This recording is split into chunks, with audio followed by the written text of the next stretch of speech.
Hi everyone, welcome to the visual guide for Copperbell Mines Hard. As of patch 2.1, this is one of the 3 new 4-man dungeons for level 50 players, and this isn't your mama's heroic dungeon where it's the exact same thing with harder hitting mobs.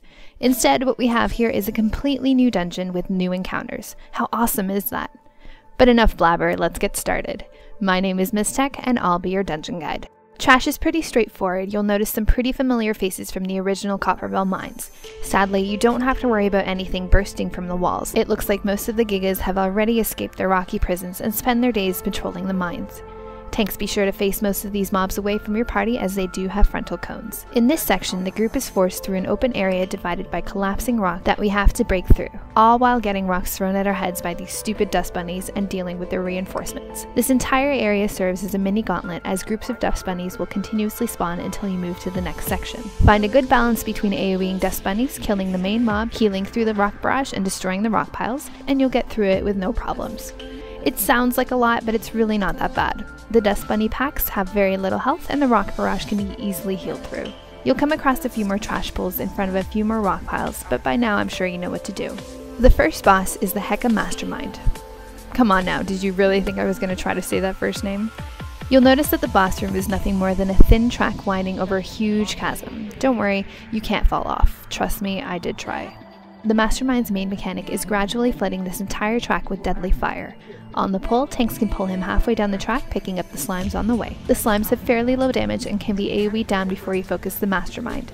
If you're feeling daring, you can pull the boss all the way to the end, but know that you will spawn every ad of the fight at once, so be ready for some heavy damage. Once he drops his first fire puddle, flambeaux will periodically spawn at the far end of the track and begin to make their way to the fire puddle. Once they reach the fire, they begin to cast self-destruct, killing anyone in range with a deadly blast. As soon as you see a flambeau spawn, all DPS should switch to it and destroy it before it gets to the fire.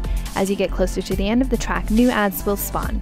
These serve only as a nuisance as they have relatively low health and can be AoE down pretty quickly. The fire on the track serves as a mini enrage timer. Eventually you run out of the track to run on. Once he covers the entire track with fire, you have very little time to down the flambeaux before they go nuclear. But as long as you remember to destroy the flambeaux as they pop up, you'll have plenty of free time to nuke the boss in between spawns.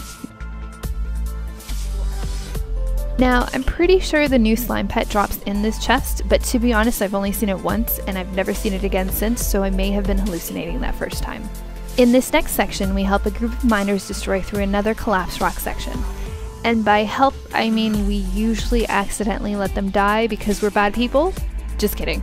They don't actually die. This area serves as another mini gauntlet and trash will continuously spawn until the rock pile is down. If the miners are alive, they will continuously DPS the rock pile, giving you a little bit of help while you focus down the trash. The only thing to watch out for are these fulminators that do an AoE blast. Obviously the miners are tunneling pretty hard on the rock piles, so they won't move out of the way of the blast. So it's your job to kill the fulminator before it kills everything. Or not. Either way, you'll get through it, it's not that hard. The second boss is the monstrosity known as GOGMAGOLEM. This boss isn't traditionally damaged. I mean, I guess you could just manually DPS him down, but I think that would take longer than the dungeon timer actually allows you. You'll notice an improved blasting device in the room. This is used throughout the encounter to spawn haymaker bombs. These haymaker bombs, if detonated within the range of the boss, will do substantial damage to him, much more than you'd be able to do on your own. Now, while the golem does have a threat table, after the first bomb hits him, he begins to run around the room. He will cast Rock Slide, which is a column attack similar to Landslide, only it's instant and it has no telegraph. The easiest way to avoid this is for the tank to always stand with their back away from the rest of the party. The golem seems to only cast Rock Slide on his primary threat target, which should be the tank. As long as you stand between him and the wall, he should always cast Rock Slide away from the center of the room and away from any innocent bystanders.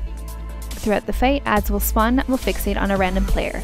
All DPS should switch to this as soon as possible so you don't get overwhelmed.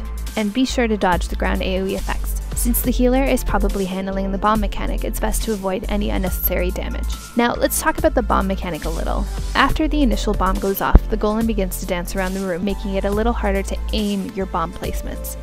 The game provides you with a timer for each bomb, letting you know at 10 and 5 seconds left of the bomb detonation. You can use this timer to place the bomb in his path. For anyone unfamiliar with the transporting buff, as soon as you pick up an object, you lose access to all your abilities until you put it down. The easiest way to drop the bomb is to right-click off the transporting buff. Just wait until 5 seconds left on the detonation and drop the bomb right in his path. Boom. At around 20%, the golem will no longer cast Rock Slide and instead begin casting a ground effect called Earthen Heart. This will place a void zone under a random player and will cause burning damage over time to you if you don't move out of it. The fight carries on as normal, only now you have to dodge the void zones. Be especially careful if you're transporting a bomb. Stepping into a void zone with a bomb will automatically detonate it, doing a ton of damage to yourself, everyone around you, and wasting precious boss damage. Once the golem body is destroyed, you think it's over, but we still have to fight Biggie, the megalomaniac dust bunny. Biggie will attempt to screw with the blasting device and a massive bomb ad will spawn that does a point-blank AoE blast. Be sure to avoid this while you kill Biggie. If you have any leftover haymaker bombs, you can speed this part up by dropping it on his head and obliterating him immediately.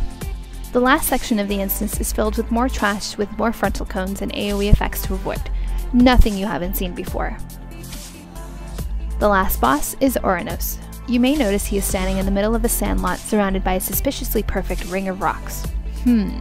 What could that mean? Once the encounter is activated, you'll see a number of clickable crystallized rocks spawn around the outer rock ring. The main mechanic here is dealing with OURANOS' pet worm. When the worm gets hungry and starts looking for fodder, an assigned player should pick up one of the rocks and drop it into the sandlot. As long as the worm gets fed some tasty rocks whenever he's hungry, he won't devour any unfortunate players standing in the sandlot. If the worm isn't fed, he will suck all players into the center of the room and obliterate them. No bueno. Now, some groups prefer to tank the boss himself on the outer rock ring and move as a group from each crystallized rock to each crystallized rock, but that seems like too much movement for no reason. The easiest way to handle this is to assign the healer to run around the room feeding worm rocks as necessary, while the tank hangs out in the middle within range of the outer ring and the DPS handles the ads that spawn throughout the fight. As the fight progresses, more than one ad will spawn, so DPS be sure to switch to them immediately. OURANOS himself has a point-blank AoE knockback that tanks should avoid at all times. Since the room is pretty big, maintaining your position is key to maximizing your group's DPS.